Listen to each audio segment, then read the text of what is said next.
thank you and welcome. We were just waiting for our guest of honor who ran into a publisher at breakfast and I think got a little delayed, right? So, welcome to NANOFILTRATION 2022. We are here and we have had delays, and I have to say, and I think our team knows this, it's good that we had 2 years delays because 2 years ago we weren't ready. The book wasn't published and it wasn't going to be, and the team certainly wasn't ready, and we did 2 years of team development instead of conference, and I think we are ready, and I think you will see a very prepared and professional team of amateur conference organizers. Now, a few years ago we took a weekend off, and very unusually we stayed in a hotel. We came here. And we did some things, and then in the end I decided, well, this really is my home. And I think in that time I thought, well, maybe we could have a conference here, because at the time I was highly under pressure to get this book out. Finally, it took many years. And so we thought, well, why don't we do a book launch? So this is the main thing. Then also, Tony had a round birthday, I had a round birthday. Well, now is the time. Now we're older than the round birthdays. And then I also wanted to bring you all here. Now, why here? Because this is my home. So if you look through this window, that's why I opened it. You can see a funny building there with lots of colors. So that's the hospital where I was born. In the villages of Pullingen and Eningen, around there is my primary schools. Just below the Achteim is my high school. There's a lot of churches where I engaged in youth work, and that taught me responsibility and leadership. And then at about 16, I spent my money that I earned in holiday shops on a race bike, and I went up these hills very frequently and did about a 100-kilometer round trip. And I think, firstly, it got oxygen in my brain, and secondly, it taught me orientation. And I think all these things made me who I am. And then I put, while waiting, a slide here, which I hadn't prepared. Now, can we get slide rules? No, not really. No, the last one. No.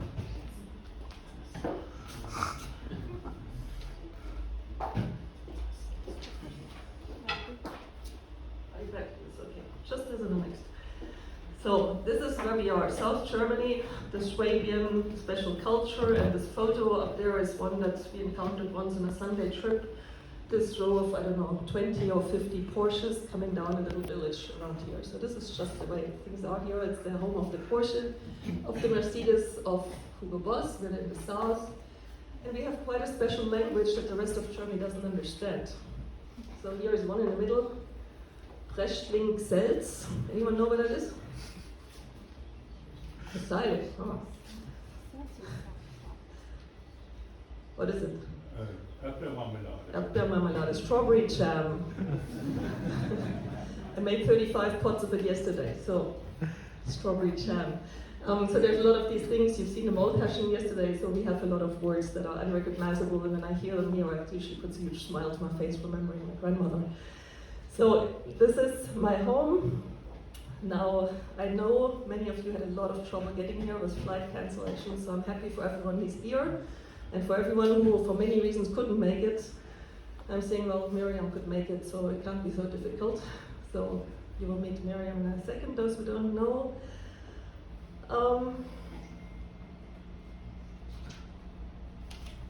Professionally, here is where I discovered membranes. So in 1978, through some circumstance, our family moved to a company. It's called Berghof in the Abachtal, underneath this beautiful rock that you can see there. And my dad, as a deal of being able to live in the penthouse there, was clearing up in the evenings and locking up, and there usually was kind of Struckman there, working late.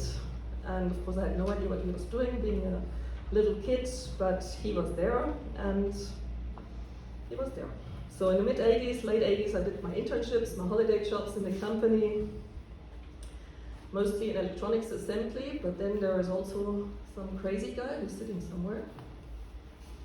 Let me see. Udi? Come on. So Udi Graf, he welcome, we met again, we found each other again about a week ago. So he doesn't live off water, he lives off formaldehyde. And he makes tubular ultrafiltration membrane, which I still don't know how to do this. And I have big memories of screwing up your GC at some point. I was turning all the knobs and nothing worked anymore afterwards, so that's my memory. Yeah, I still have a GC in the lab, but I don't touch it. And then in '94, after discovering research and falling in love with research and a man in New Zealand, I wrote to Heiner Struckmann and I said, remember me. And I said, I'm looking for a PhD position. And he didn't reply to me. But then, very soon later, I got letters offering me PhD positions. So Heiner Struckmann had put an ad in the European Membrane News that I was looking for a position. So at some time ago, we reconnected with Berghoff. We went for a visit, and I think there's someone here, Herr Biesler, and I don't know him. Nice that you're here. So, you know this, now the Swabian culture. Let's go to the next slide, please.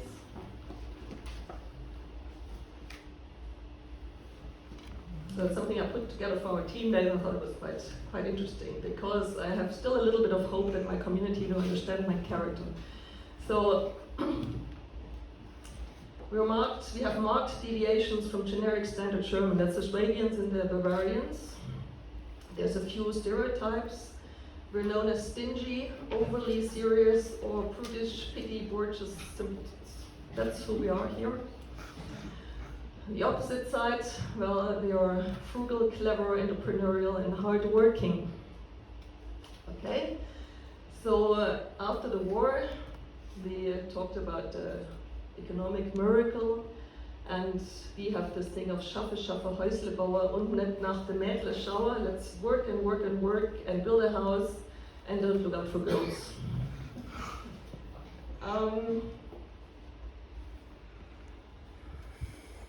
Yeah, I didn't look at this for some time. So you know, we have this advertising in this region that we're economically the most successful state in Germany. So Porsche comes from here, Mercedes-Benz comes from here, Boss, you may have heard of, comes from around here. But we can do anything, everything, except for speaking proper German. And so often I offer in conferences either German or Swedish.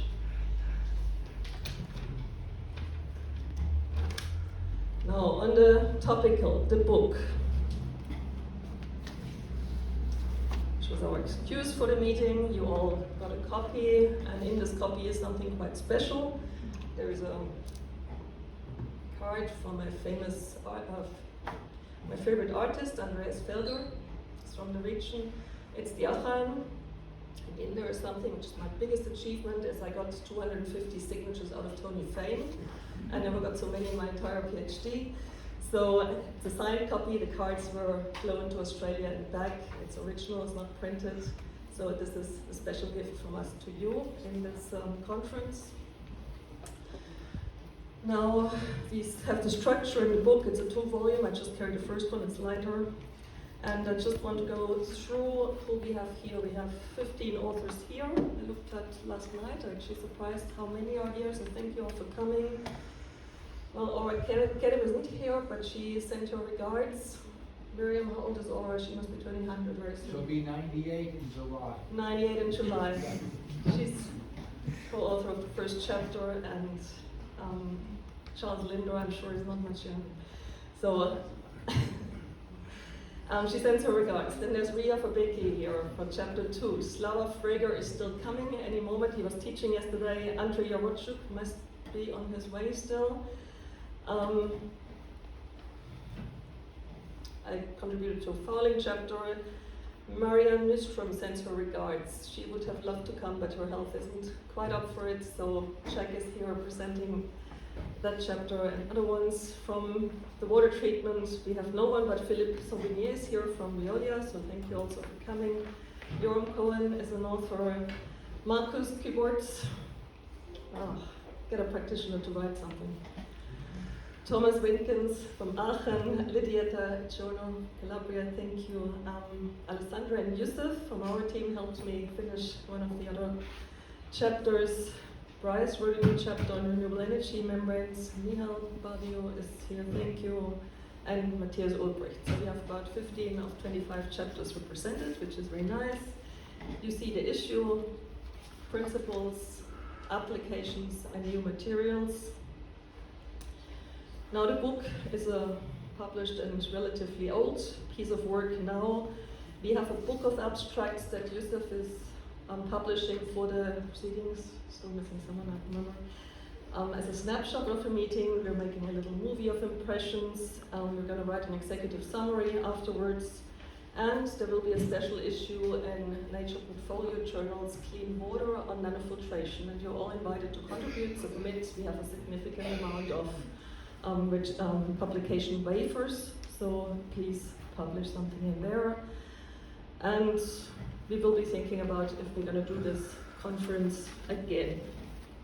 Now, last week Miriam organized the EDS Desalination in the Environment, Clean Water in the Environment meeting in Las Palmas. And I think Bryce had seen a lot of the agony of when I realized she quit her conference the week before mine, and I thought, I need to go, I can't go. So I went. And the reason I could go is because of Yusuf.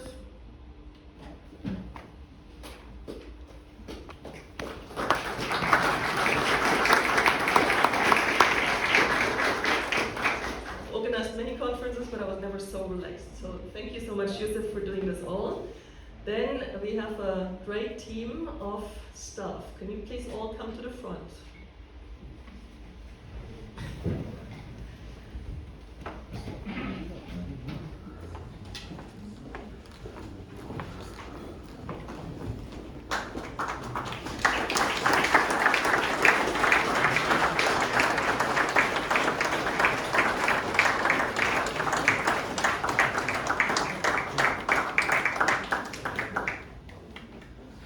Someone missing.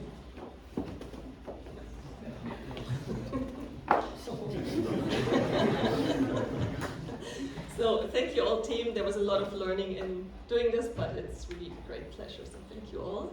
If you have questions, you have someone to ask. Yeah, the green. Okay, then we have special events. We have a dinner tonight where there will be another little surprise. And just for Miriam, our family is coming. She can stay here. We're still negotiating with the weather gods. We have stay here, Lisa. We have a barbecue and dance tomorrow. You were asked to bring your dancing shoes. Very important? Yeah. Tomorrow we should have fun. We have a competition going on as which conference has the best dancing, and we are determined to win it. We are going to visit a castle on Wednesday night and have a dinner in the forestry Forsthaus. Thursday evening, those who are still here, I think it's about 15, we do something informal. We can talk about what that would be. And then, what do we have for program? We have posters. Do you want to explain why the posters are? So for the posters, so we have a poster exhibition, and we have a poster session where a presenter should be there. I think it's Tuesday in the program or Thursday, but it's naturally in the program. So for the poster session with presenters, it would be really good that the presenter of the poster would be there. For the other poster session is also, or exhibition is also good, but it's not really necessary. But these for the poster session with presenter, we would love that to be there. And thank you. And very important, after the session 1, we would like to take a group photo. So we probably take it here in the garden. In the garden, and Yeah. take it from the stairs. Yeah, from the stairs. So thank you very much and enjoy your stay here in Aachen.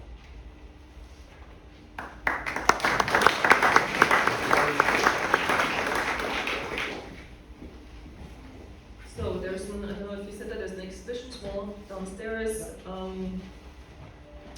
We have decided that we have the team chair the sessions. There will be timekeepers, and of course they're students, so they will be challenged if you don't respect the time. So don't do it to them. Keep it shorter rather than longer, because we have a very full program. Then we have prizes. We have 2 nature water prizes. We have 2 journal membrane science prizes, 2 Stoughton and 2 SPT.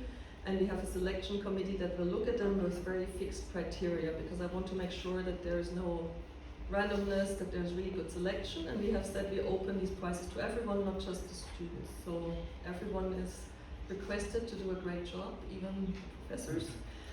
I won't tell you who the judges are, but our team is not taking part in the competition, and we have a whole poster room downstairs in one separate room with our posters. We didn't want to mix because there's so many, everyone brought one. So you can see what we're doing. What do we want to achieve with this meeting? Well, we want to have fun, we want to network, we want to enjoy this environment, and we hopefully will have some idea to solve global problems. And to me it's incredibly humbling to see Miriam around, and the more longer I know her, which is now quite a long time, the more stories I hear, and the more I'm starting to realize that sometimes we get things wrong. It's really not about who solves the global problems, it's about that we solve them. And we're not doing particularly well with solving the global problems, even though we have a lot of resources and a lot of people. And I loved it with Miriam last week, was in her honor, the conference. Something needs doing, and Miriam goes and does it. No matter if she has the position or the salary or the whatever else, she just does it. And I think we all need a little bit more of that. So with that, I would like to ask Professor Seile to open the conference on behalf of KIT.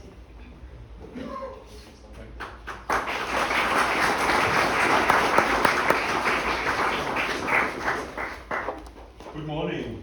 It's a real pleasure to welcome you here at Aachen, and on behalf of the Karlsruhe Institute of Technology, KIT in short. I stand in for Professor Oliver Kraft. Oliver Kraft is the Vice President for Research at KIT, and he was called to Berlin today to attend a full-day meeting at the government, more or less, namely for the Ministry of Education and Research in an advisory board. Now, I know him well enough, he envies me, because I'm here in a very pleasant environment. I'm surrounded by nice scientists. I enjoy life here, and he has to be in the political arena, and I don't know what to talk about there. Therefore, I'm fortunate, and I'm great, and thank you for coming here. Now, I'm Volker Seile. I'm a physicist by education.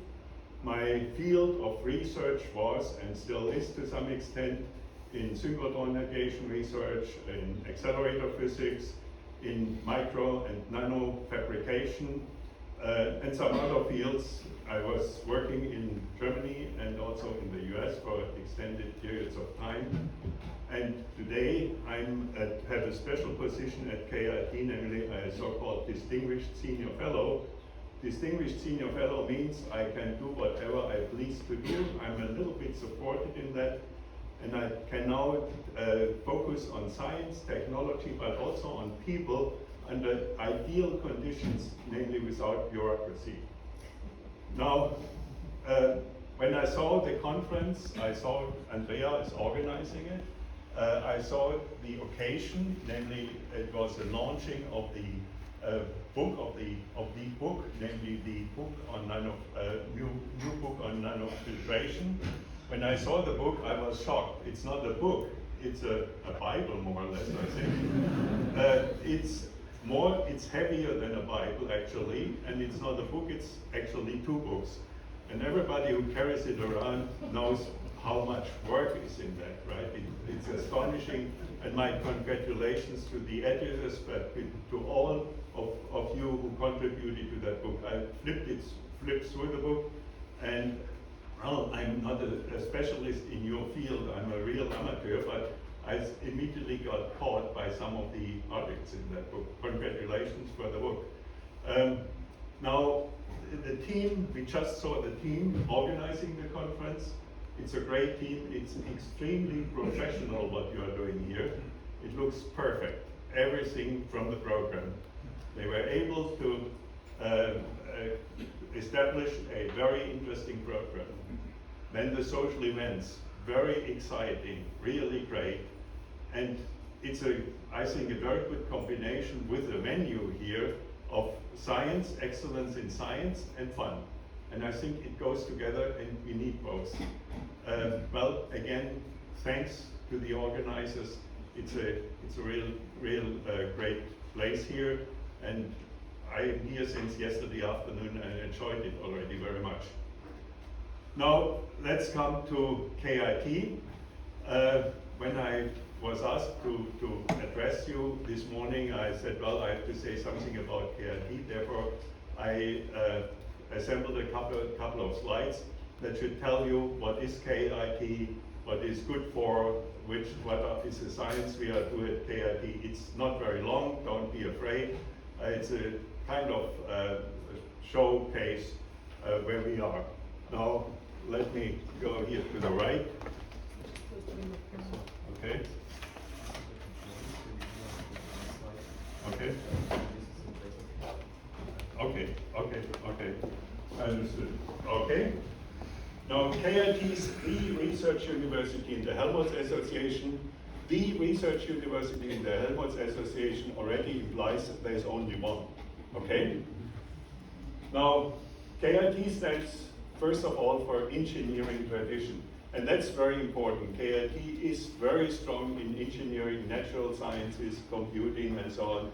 It's a technology-oriented organization. Well, some of the famous people from KIT, heads from KIT, here is, for example, the Carl Benz, the inventor of the automobile. Carl Benz studied one of the precursors of KIT. There's Ferdinand Braun, cathode ray tube, well, for television. The first email in Germany was sent from, not from KIT, then the University of Karlsruhe still, but from that place. And very important also, Heinrich Hertz detected and verified the existence of electromagnetic waves in Karlsruhe. And finally, you have here also Fritz Haber. Fritz Haber produced synthetic ammonia with nitrogen. Very beneficial for agriculture, for food and so on, but also the other side of the coin is explosives. And he was kind of famous and later infamous, I would say, for his promotion of chemical warfare in World War I. And it's a very important chemist, but as a human, you can have a different view on it. Now, MIT and KIT. First of all, the names sound similar, and that's a little bit by purpose when we choose the name KIT. And then Andrea told me that there's a connection, that she has a paper on KIT and on MIT and Karlsruhe. Namely, it is the establishment, how the MIT was organized as a Massachusetts Institute of Technologies in the year 1861 through 1865. In that document, they say that the first president, the president, Professor Rogers, he went to Europe to look for, in the old Europe, for examples how MIT could be organized. Right? He went to the Kensington Museum in London, other institutions in London, Edinburgh, Paris, and Karlsruhe. Karlsruhe then, by the way, with a C still. And the result, or his result was, that was he finally concluded, the Polytechnic Institute at Karlsruhe, that's today KIT, which is regarded as a model school in Germany and perhaps of Europe, is nearer what it is intended the Massachusetts Institute of Technology shall be than any other foreign institution. Well, that's a good measure. I think that's tells us that the Polytechnic Institute in Karlsruhe was a famous institution in 1864. Okay. Now, KIT. We had the Polytechnic College that was established in 1825, actually. Became later the Technical University in 1865 or 85. Then the University of Karlsruhe in 1967. And in the 50s, in the late 50s, Germany decided to participate in the quest for nuclear energy. And they picked a place to develop the technology for nuclear energy, building reactors, they are test reactors, etc., and the entire infrastructure. And they picked actually Karlsruhe. north of Karlsruhe in the forest in 1965 and created the nuclear reactor construction and operating company. This became later the Karlsruhe Research Center for Technology and Environment in 1995. Namely, what happened in between, they actually developed all this technology, and then there was Chernobyl, late 80s. There was a contract with Brazil on building a enrichment plant and nuclear reactors in Brazil. My later institute was involved in that. But Brazil went broke. Therefore, in the late 80s, also the term nuclear became a four-letter word in German. And therefore, they changed their focus. The entire institute had to be reorganized, refocused, and it became now a multidisciplinary center, namely the Karlsruhe Research Center. Then the Helmholtz Association was established. What is the Helmholtz Association? The Helmholtz Association is an association today of 18 national labs in Germany, the biggest national labs, the financially strongest organization in research in Germany, responsible for addressing the societal challenges for society. This includes energy, health, etc. That was established, and the Research Center Karlsruhe became member of the Helmholtz Association in 2002, and then Germany decided to create excellent universities of excellence as leading universities following models in other countries. And in this competition, Karlsruhe decided to do something which was not done before, namely to merge a national lab, namely the Karlsruhe Research Center and the University of Karlsruhe, to what they called KIT, Karlsruhe Institute of Technology. Now this was a very exciting time because for scientists, certainly it was very hard. Everything was reshuffled, reorganized, and so on. But finally, and I think that was interesting also for the reviewers, finally approving that concept and choosing Karlsruhe as one of the first three universities of excellence. The exciting thing was it was violating the German constitution. This is something where scientists are interested, finding new ideas, being creative. Well, finally, with a couple of new laws by legislature and so on, it was made possible that KIT was founded in 2009, and then it was renamed in the Research University in the Helmholtz Association, or the tagline that stands for producing or creating a strategy for the future. Today, I think we can be very proud of what we achieved with KIT, but if we had known before around this time here what's going to happen with all these horrible ground rules, new committees, endless meetings and so on, and stuff scientists are not really interested in or should not be interested in, probably we wouldn't have done it. Okay, now in between, KIT lost, because of overload I would say, the University of Excellence status, in 2019 regained it now with a concept that is, here we have the concept, we want to merge a university with a national laboratory. Here we have the concept that is called living the change. Okay, now I showed you we have a state university, we have the Helmholtz Association with a national laboratory, that's KIT, and from that it's very simple to conclude what are the tasks for KIT, namely simply research, definitely, higher education that comes in with the state university, and innovation that again comes in strongly through the Helmholtz membership. Now, this is a research and higher education is certainly the task for every university, no question. The strong focus on innovation, that is unique, at least it's in the law for KIT, emphasized that this is a main task for KIT. Now what's the reason why you merged these two? One of the most convincing reasons, I think, is that both have their advantages, both have their benefits. The university is extremely flexible, has many students, things change very rapidly. On the other side, a national laboratory has a huge infrastructure, has huge resources. I shouldn't say it because we always complain that we don't have money.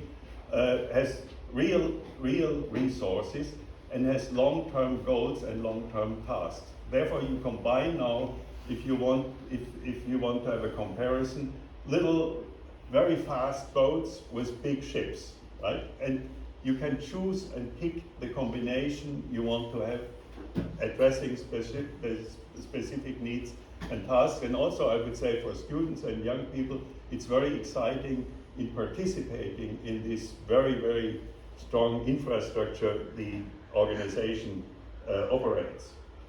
Here's some facts and figures. I pick out maybe a few students, approximately 20 to 25,000, fluctuating certainly 3,000 doctoral students, 10,000 employees, approximately 400 professors and executive scientists, and always important is budget. The budget in 2021 was approximately 1 billion euros, and where does the money come from? 1/3 approximately from the state of Baden-Württemberg. That's because KIT is located in the state of Baden-Württemberg. 1/3 approximately from the federal government, and 40% third-party funding. That was the composition in last year. Now we have also offices at other places in the world. First of all, we have Helmholtz KIT branches or KIT laboratories. Certainly the center is Karlsruhe. Then we have one in Schiltach, that's in a mine. Then we have Ulm is the joint research center for battery research with the University of Ulm. Garmisch-Partenkirchen on the famous Zugspitze, which is the tallest mountain in Germany. There is a research in atmosphere and climate. And Dresden is an outstation, an organization outstation. And then we have the Helmholtz offices. Center is in Berlin. They have offices in Beijing, Moscow, Brussels certainly, and Tel Aviv. And we have a outstation, a laboratory in Suzhou in China. Now, I come now to the science, and that's very complicated because for a university, I would say it should be as comprehensive as possible. A technical university, at least, should be comprehensive as possible. A national lab certainly has to have a focus. You have to identify a national lab with a clear focus, namely this is the national lab on cancer research, for example. That's one in Heidelberg. Now, after strong discussions, they came up with this strategic picture, which you have a disciplinary breadth. You have everything from mathematics to architecture, as a university should have it. And then you have some, I would say, outstanding areas. Outstanding, it's not in terms of quality, that's very clear. It's in terms of serving the society in special fields on a long term, making promises to solve certain challenges or contribute to solutions to certain societal challenges. And these, what they call topics, sharpening the profile. That's energy in a broad sense, very broad sense. Mobility, well, mobility here in southern Germany, we have all the automobile makers and so on and so forth. And information, where information includes more than pure computer science, it includes data handling, generation of information in all fields of interest, and so on and so forth. Okay? Now, if you look at the research profiles, then you can first of all say we organize KIT in 5 divisions. That's currently these 5 divisions here. The divisions are organized strictly disciplinary. You have here biology, chemistry, process engineering, informatics, economic society, mechanical engineering, electrical engineering, natural and built environment, and physics and mathematics. Now, if you organize a big organization with 10,000 people along these lines, you lose something. Namely, you lose strict interdisciplinarity, right? And this interdisciplinarity should be should be established or ensured by having interdisciplinary centers that go across here. The centers are energy, mobility system, materials, mathematics, humans and technology, climate and environment, element and particle and astroparticle physics, and information systems technology. Just to give you an example, I was responsible for quite a while for this division here. You could say elementary particle and astroparticle physics is physics. Sure, it certainly should be in here. But these people need engineering. They build devices like this one here at the LHC in Geneva, or they definitely need the strongest computing science help available. That's here. Therefore, if you look at such a center, you have here physicists, you have mechanical and electrical engineers, you have informatics here. You probably don't have biology. You have chemistry, yes, not biology, I think.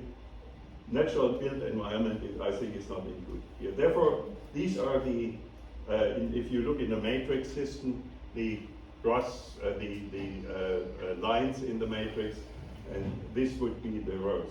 These are the rows and these are the lines. Okay, now I'll show you now at the end come some of the big research infrastructures we have at KIT. These are infrastructures, very little pictures, therefore I take some out and show you bigger ones. For example, we have the Karlsruhe Research Accelerator. That's a synchrotron radiation facility, originally built as a user facility, today used as a test center for all kinds of tests of new accelerator components, accelerator ideas, concepts, but also serves also synchrotron radiation users for very special purposes. This is our Energy Lab 2.0. Energy Lab 2.0, they look for example here in these areas here for synthetic fuel, making fuel out of CO2 and of hydrogen, hydrogen from renewable energies, doing it in a scale that fits into one of these containers, because then you can move such a container, for example, to a windmill or something else, and that's currently quite interesting. Then the combination of different energy resources, for example, here you see solar panels that have special mechanisms in there, and here's another part of it. This is a biomass to liquid prototype plant.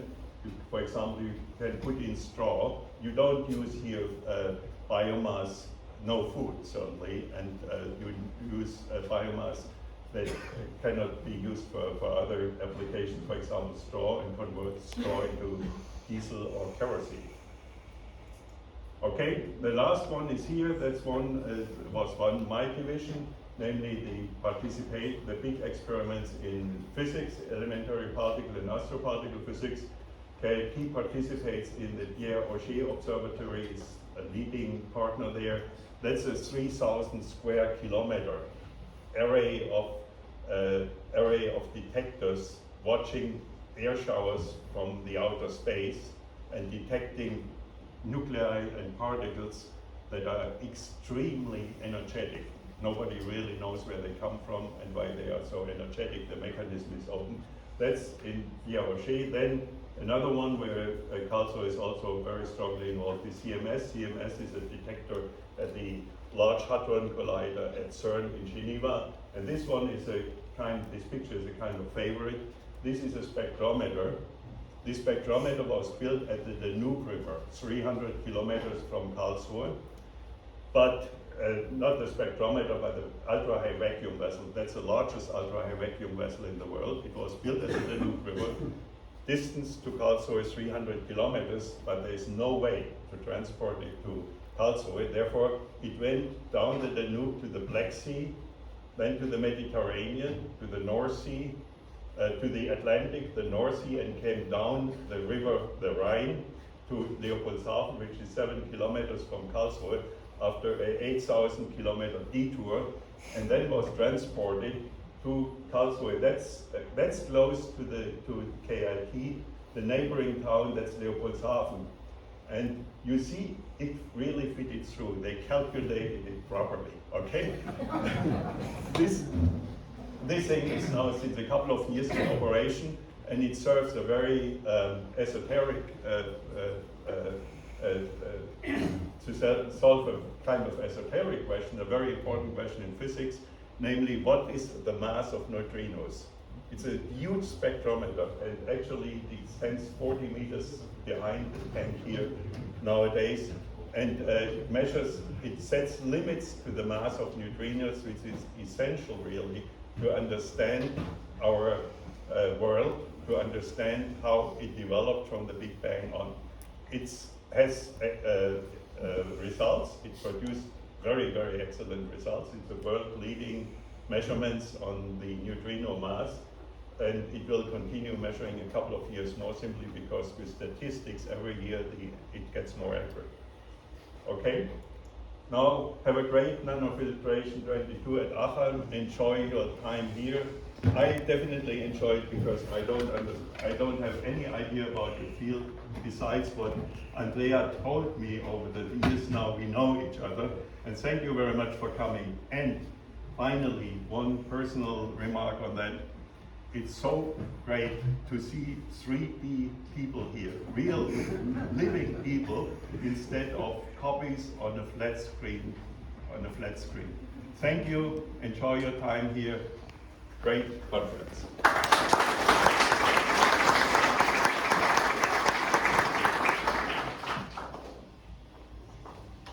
Thank you so much, Professor Seiler. You can see a lot of experience here of KIT, and great job. Now I'm coming to our final words, and I think they may go a little bit longer than planned, and that's Miriam and Heiner Strottmann are giving us a greeting from the elders. Now, how do you want to do this? I think you're not together, but one after the other.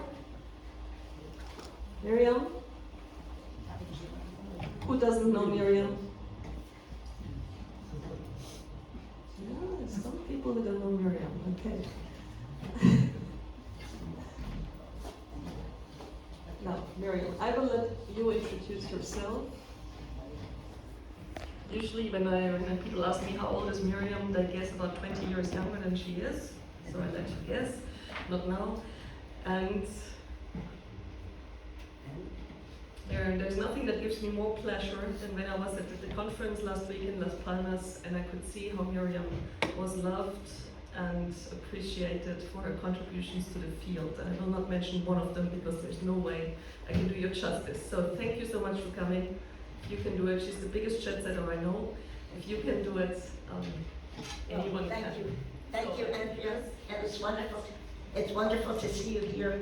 You're the next generation. You will keep going very strong and very productive. And I appreciate that. And I'm happy to be here after all this time. I'm just coming, thank you.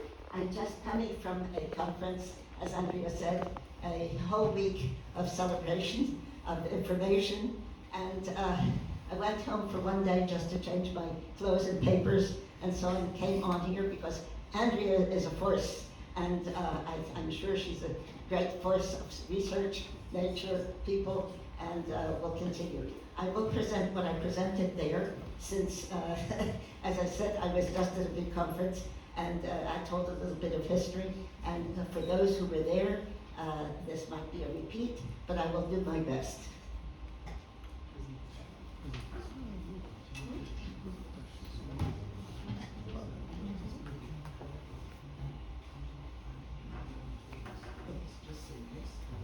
I'll say next.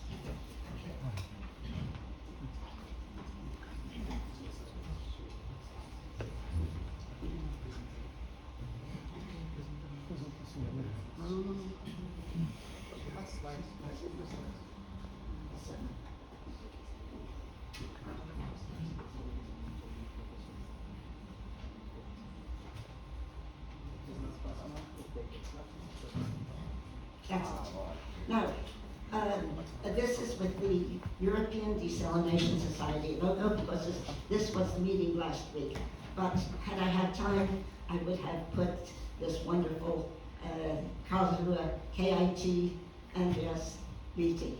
So, but nevertheless, life in desalination.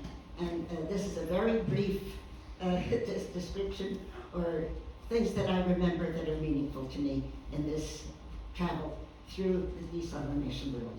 Now, before I begin, I want to say there's a period before what I show here, which started in Israel. I began in the, next. After graduating from the University of Pennsylvania as a chemistry major and working in the field, I found my calling in editing, publishing, and dissemination of scientific information. And this was a long period in which I also collaborated with organizations dedicated to scientific publication, and there were many Council of Biology editors in the United States, and then in Europe, the European Society of Editors. And finally, when someone said that they wanted to have a handbook on scientific publication, and I said, well, there is one already in the United States. Let's just use it. It's very good. No, they said, we'll make a European one. I said, no, science is international. And therefore, I founded the International Federation of Science Editors, which held numerous meetings throughout the world. Next. Now, desalination became my lifetime calling when I was alerted to the historic meeting in Washington, D.C. in 1965. It was organized by the Office of Saline and Water, the Department of Interior, setting its goals to bring fresh water from the sea to a thirsty world. And here is the cover of the proceedings that appeared then. And then someone, I see here, First International Symposium, which was in Washington, and there were 3 volumes published on this meeting, which I have still. And someone said to me then, he said, well, there's no journal on desalination. I said, I will make one, because till then in Israel I was editing the various, and created some of the publications in the different fields.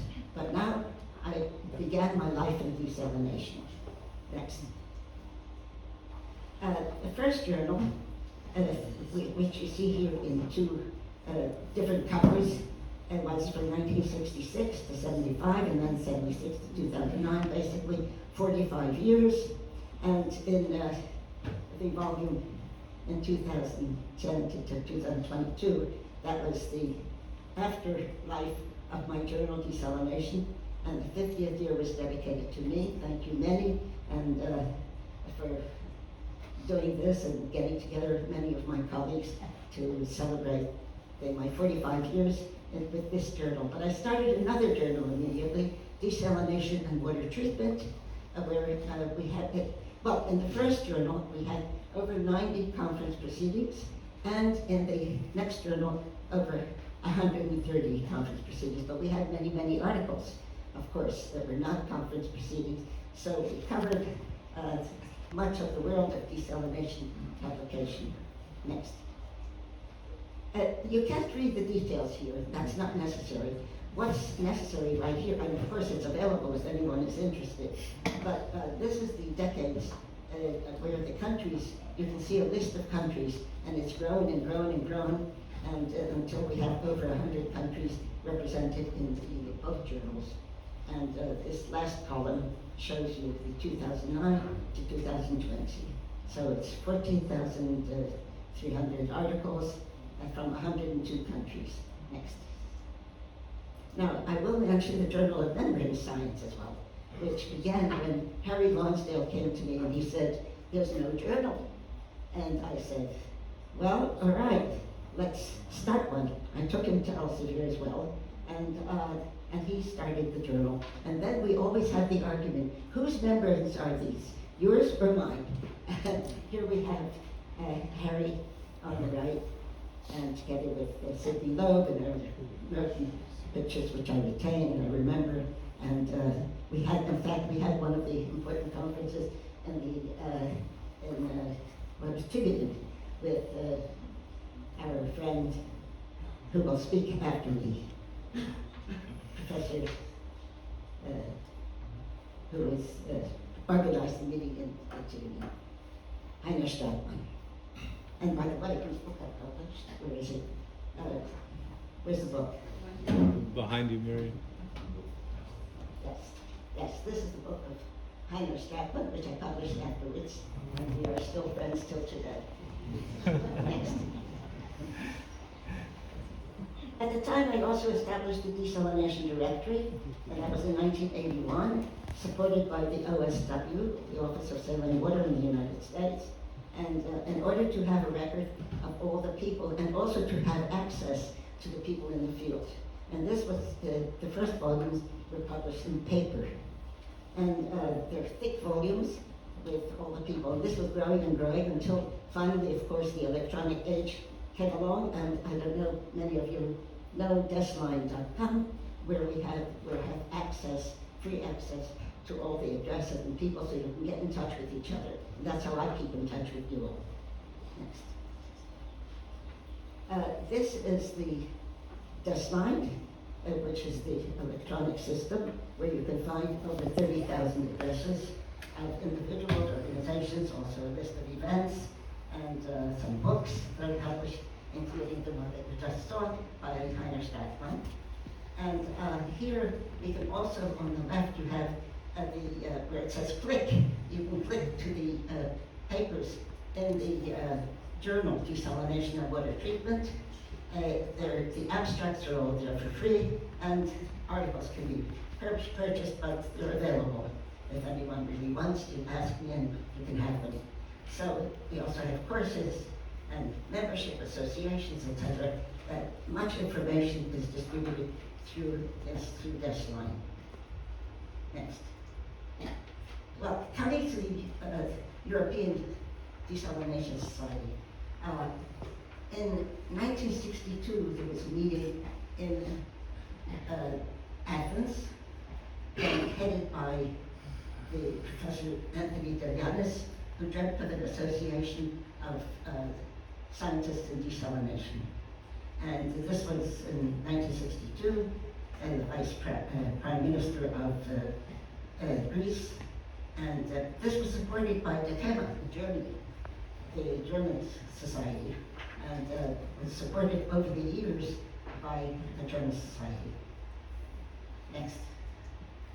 This was the first international meeting, which took place in Athens, and on the left here under Zeus is Professor Robert Silver of MSF fame, and we had various meetings over the years, as you see, Athens, Dubrovnik, Heidelberg, Alghero, Las Palmas, Amsterdam, and there were others in Ponce, Puerto Rico, when the International Desalination Association was founded, Cannes, Kuwait, and we were together until next.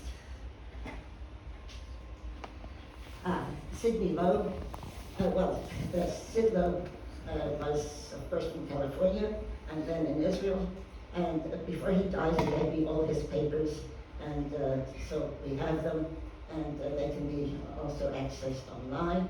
If anyone is interested, we have all the patents, the letters that led up to his work, discovery, together with Suri Rajan, and this is the collection of papers by Sidney Loeb. Next. The NSF was developed by, or let's say, invented by Robert Silver, but it was purchased by Saudi Arabia, and this is in Jubail. There was a meeting in Bahrain on the left here. You see the meeting in Bahrain, and we flew over. There was no causeway at the time. We flew over to Jubail, which was in the sand, no plants yet, but this is flying over to Jubail and seeing or envisioning the development of MSF there. Next. EDS, well, that's the European Desalination Society in the Barcelona process of the European Union. We were alerted to the process which wanted to unite, or at least establish cooperation between North and South Mediterranean countries. So, in 1999, at an opportune meeting of the African Academy of Science in Hammamet, Tunisia, I met with Professor Safi and traveled to Tunis to see his solar ponds. On the way, Euromed was born, which led to the joint conference in Germany. Next. So, then, after that, we had a number of conferences. It's not here, but I will just say that led to many meetings. The first one was in Germany, as I said, and then in Morocco, Marrakesh. We have representatives here, right here, Professor Kathy, and I was taken all around Morocco. That was very interesting in order to convince us to have a conference there, and we did. We had a wonderful meeting in Marrakesh, and to this day we are good friends and colleagues, and I was there recently at a meeting which was wonderful. Next. Now, this is a list of the meetings that we had in various series. We had 3 series: desalination for the environment, Euromed, desalination strategies in South Mediterranean countries, which led to these collaborations, and membranes in drinking and industrial water production. So here you have the combined list, and the colors indicate the series, but nevertheless, this shows that we had a meeting every year, at least one, maybe 2 a year, on desalination and water production. Next. Well, the homes in Italy were first in the School for Scientific Communication and the Institute for Biomedical Research at Rio Negri Sud, because there we started a school for scientific communication. And I use this as a base for, or as desalination as an example of communication. And there were students there, science students, who were interested in the field of editing, publishing, and communication. And they helped us create the European Desalination Society, and anyway, to create and they learned on the directory, the journal. These were learning for them, but they made it possible to run the journal and the database. And afterwards, after the earthquake in L'Aquila, we transferred to Rome with Professor Diego Barba, who was very active then in desalination, still is at the university in Rome. And it was hosted and funded by his leadership in the science park of Abruzzo, L'Aquila. But in L'Aquila there was an earthquake in L'Aquila, so we moved to Rome, to the Faculty of Engineering, University Campus Biomedico, because Professor Barba then transferred there after the earthquake. Next.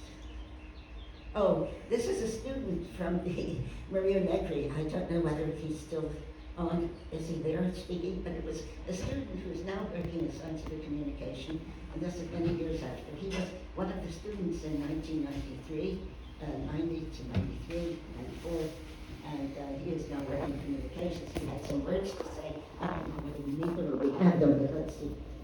Next. Oh yes, he's going to say something now. Next. No, okay. So we just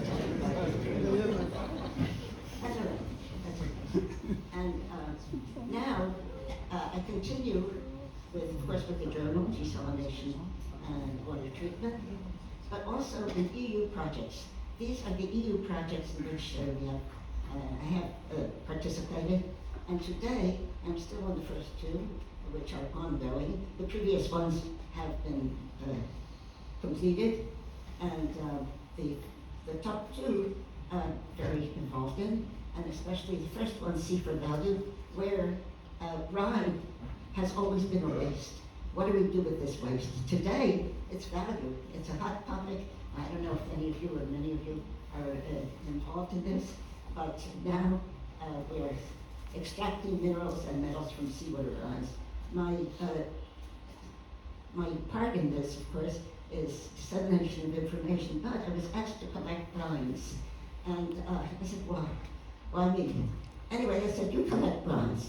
And indeed, when I looked at desal data, there was a list of the plants, but there was nowhere to see who is at the sea who will give you the brine.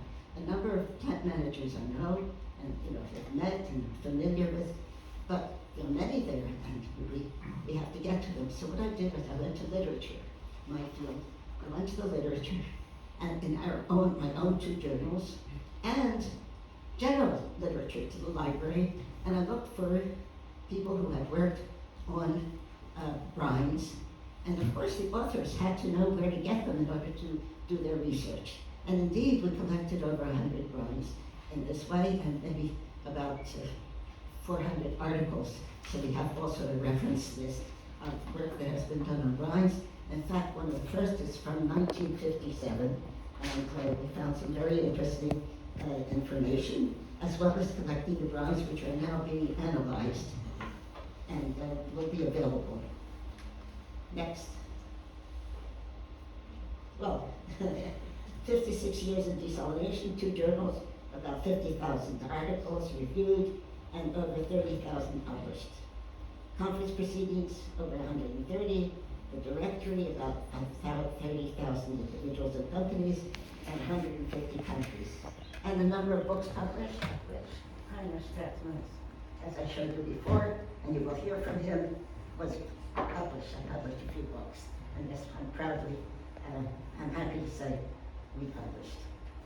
And it's been rewarding to watch the science and industry grow, meet with all the wonderful people from around the world who are making it happen.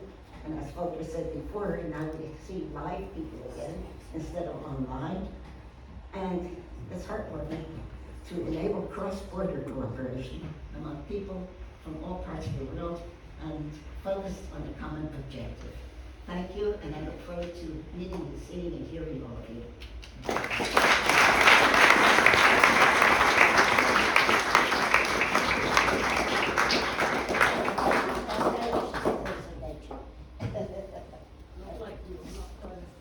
Now, do we have Thomas here?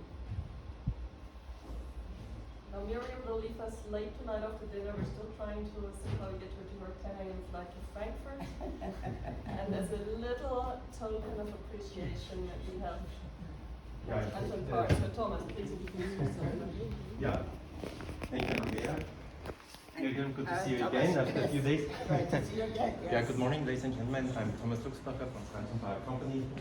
And when Andrea started to organize this conference 2 years ago, he asked me whether Anton Park can sponsor the conference, kind of unofficially. In fact, we were quite innovative as Anton Park is, and we thought that we would sponsor, but this time, as a kind of award that we want to give to an honored participant at this meeting. And since Miriam has received dozens of awards, this may be a very practical one, so it's a travel award. Miriam, good to have you here, and I hope that will support your efforts that you did in order to come to Aachen, to Germany. Thank you so much. And this is easier to carry. Definitely.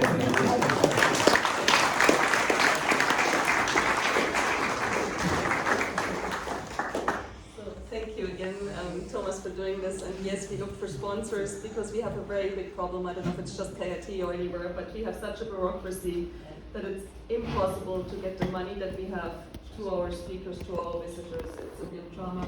So it helps us enormously if somebody helps bring someone and pay for this travel through some form. Now Thomas chose this number for a reason.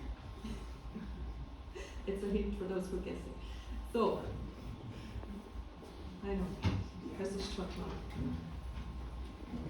We said a greeting from the elders from Reutlingen to the world. We started with the world, so now we're coming back to Reutlingen and Tübingen, and then we're going back to the world, I think. So, First of all, thank you very much for inviting me to come here. I had decided I'm not going to go to any conference anymore, and I don't do anything with memory anymore. I've done it for about 50 years, and I think that's just enough. But then she convinced me that I should go and just tell a little bit what I did in the last 50 years in the membrane area.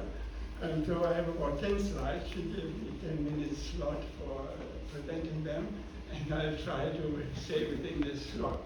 So my first beginning with membrane was in 1960 with my PhD thesis, and I was pretty innocent in the sense I didn't know anything about membrane. I didn't even know what a membrane was. And but the topic of my thesis was I should measure the transport through membrane and then try to explain this transport in terms of the thermodynamic of irreversible processes, which is a rough topic actually. So what I did, I started my work, and then I found out, okay, I didn't know anything about membrane, and then I didn't know even less about the thermodynamics of irreversible processes. And so I asked some people, you know, there is a doc, he has a certain picture of what a membrane is. For this guy, the membrane is just a tool which he needs for treating his patient. Then of course we have the banker. The banker only sees money. He doesn't care whatever a membrane is, but as long as it makes money, it's okay. And then there is just a poor student. He has to look at this membrane. Next slide.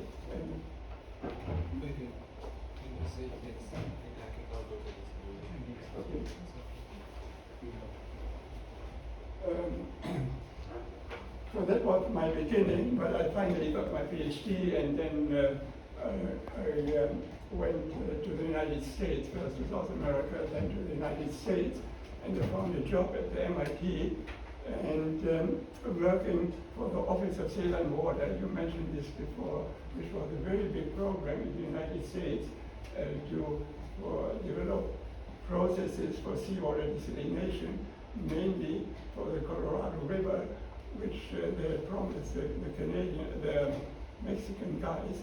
The river will come to Mexico from the United States clean. And they solved the problem finally because they used all the water, and there's no water coming from the United States to Mexico anymore with the Colorado River. So that was their solution for doing this. But anyway, at Emicon I learned how to make membrane. Emicon had made a whole series of different membranes, and so I learned how to make membrane, the technical part. But none of the membrane which we developed at Emicon was ready for desalination. For desalination, especially for seawater, you need at least 98 to 98.5 rejection, and the membrane Emicon developed were also about 60% salt rejection, so it was no use. And then I met on a conference a guy from Germany, and he asked me if I would be interested in setting up a little company in Tübingen. He lived in this area, and this guy is the grandson of Robert Bosch, has lots of money, and he said, okay, we will build a little laboratory. And usually you never say no if somebody offers you something. So I said, okay, it might be interesting. And so I came to Tübingen. And the highlights were,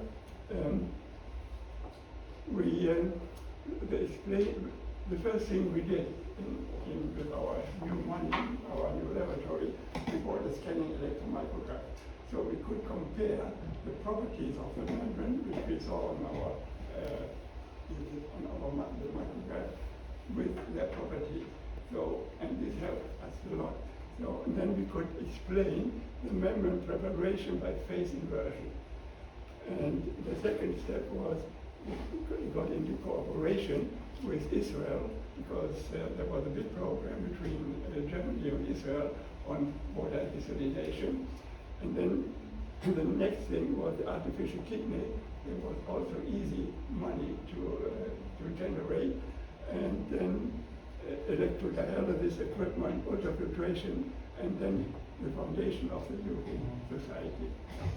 This was our highlight in Tübingen here. Now this is the basic diagram which is we use to explain the formation of the membrane with different properties. And then we found out with this diagram, which is the polymer is solvent and a non-solvent, which has a miscibility gap. And if you go from one common into the miscibility gap, you get a membrane. And depending how this pathway leads into the membrane, you get a different structure. That's what we found out, which was very useful. Now we could compare the properties, the filtration properties, with the picture of the membrane. And this is just how you do it. You take the polymer in the casting solution, and then evaporate eventually, and then pour some non-solvent on top of it. And it's very easy to do, and it's quite useful actually. In our cooperation with Israel, there is an old picture. These are all our colleagues in Israel which worked on the same program. There's Miriam Belaban, and I forgot most of, that's me actually, I forgot most of the names of the people because it's all 50 years ago. And in this program we developed ion exchange membrane and equipment, electrodialysis step.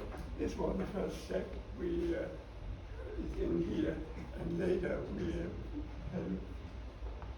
built a big plan for about 500 cubic meters per day for a company which took our technology.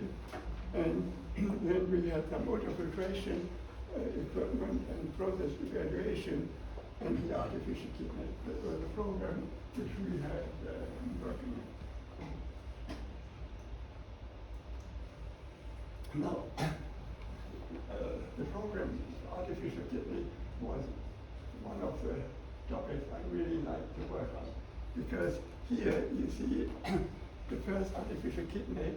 This was developed by Golf and Berger, much guys, and Berger was actually a person who produced a washing machine, and this looks like a washing machine. They had some tubes run around this, or fixed around the thing, and then running through a glass, and then of course the blood was in the tubes, and then it worked anyway. Sorry, but I think most people can hear this anyway. So anyway, this was the first artificial kidney, which looked a little bit rough actually, and the problem was actually the membrane surface in this kidney was about 1 square meter. The volume of this was the main problem, was about 4 to 6 liters. So the patient must have been a little bit pale because she was treated with this machine. And the treatment was about 7 hours. This was done in the Netherlands, but it worked. Now, we developed then a kidney, which is a hollow fiber kidney, which hollow fiber, I'll show you a little later how we did it. And this has a membrane surface of 1 liter, the same as this thing, has a volume of about 0.15 liters, and the treatment time is 3 hours. So it really was a big step forward. This is the first hollow fiber which we produced here in Tübingen on this program. It was in '72 the Israeli-German contract, and then we had the first hollow fiber 1 year later, and the first module was again a year later, and this was the first fiber. This was the first kidney we made, still fairly biggish, but and this was the kidney machine which we built to the thing. And we also were sort of very ambitious. We want to make a wearable kidney which you can, you need not to go for the hospital treatment, but you can wear it. We had another reverse osmosis system where we used artificial urine to get water back, which we could put in. But unfortunately, we need about 80 to 90 bars, so this thing was very heavy. It was okay for elephants, but not for us. So we dropped this program. But this was done, and it became, this is a typical, this is Professor Streicher, and this is Professor Schneider, and we had two sheep, and both sheep survived. We were treated for about half a year with our kidney, and none of them died during this time. I mean the kidney, both guys, Streicher and Schneider, they're dead already for 3 or 4 years. Anyway, this was one of the projects. The next topic was the foundation of the European Memory Society. This was done actually in Tübingen. We had a meeting in Tübingen in the framework of the 500th anniversary of the university. We had everybody had to make a little bit of a conference, and we made a memory conference. I just had finished my habilitation, so we had a memory conference which I met Miriam the first time. And this was not of different institutes of the institute, this conferences, so it was a little bit crowded. And we expected about 20 to 30 people for a memory. And it finally turned out we got about 150 coming. It was a big disaster. The conference fee was about 20 D-mark. So the rest was covered by the university. And Miriam came late, I remember still, and she didn't get any room in our Tübingen. They were all, all occupied, and we spent the first night in our house, I remember that. And then later we found some place for her. Anyway, this was then in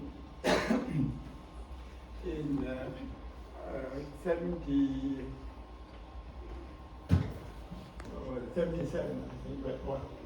Yeah, that was the conference there, and also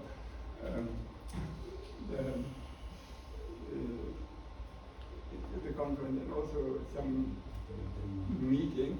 And this was the foundation, and there we decided we would have to make a foundation. And Miriam convinced us we should make every year the conference. So the Tübingen conference on memory was repeated 7 times. And then, of course, the price, of course, increased from about 20 D-mark to about 200 the last, and the number of people attending this meeting increased also from about 30, 40, 50 to about 600, and became very international. You know, the first meeting was in German language, but there were hardly any German. Mostly came from America, from India, and from other countries. So then we decided to make it in English the next conference, and things like this. But anyway, this is one of the highlights. And there were 4 people, and we could really fill Abdel, Guntorget, and me. We set up this company, starting it, and it worked out quite well actually. I'm not quite sure how the number of people we have now in the society. But anyway, this was the foundation of the society.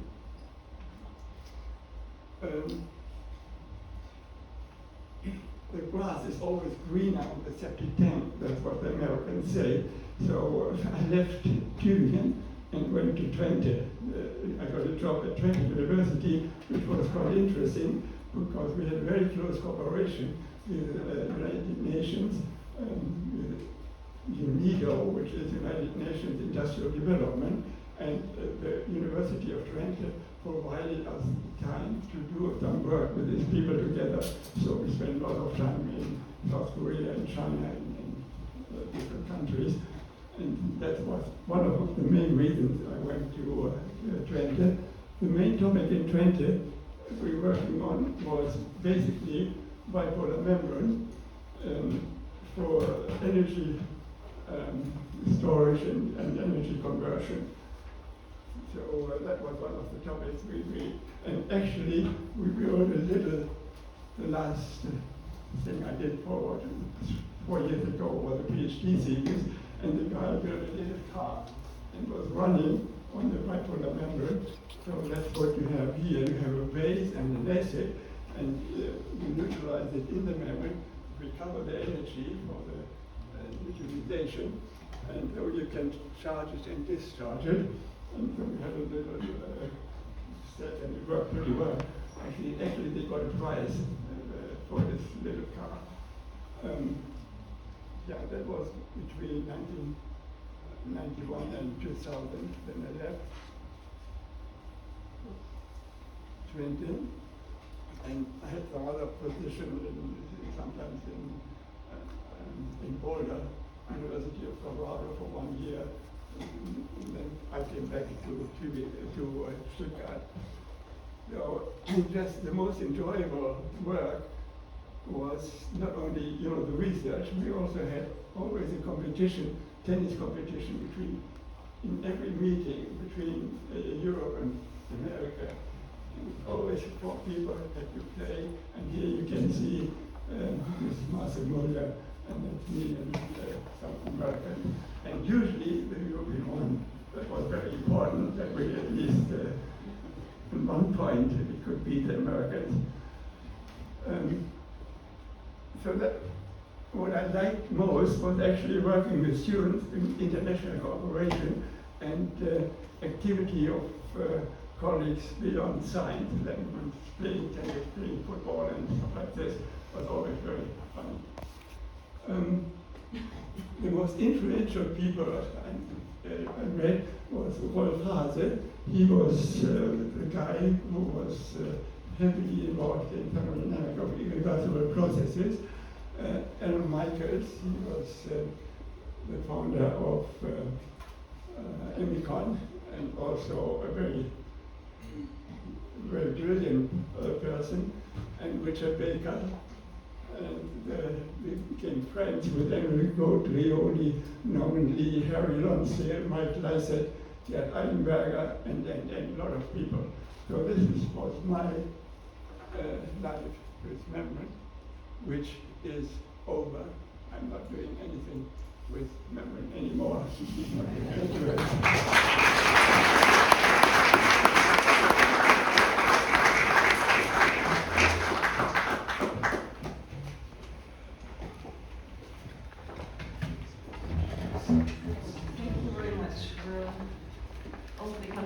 I think Julieta will tell us during the meeting how it carries on with the European Membrane Society with the important meeting coming up. So, Damia, are your slides loaded? Everything's there. Perfect. Thank you, team. So, we're moving on. You need to please make it shorter than planned. So, the next 2 talks are very inspirational, and I'm really invited them as well. Damia Barcello, you all know Damia from Stoke.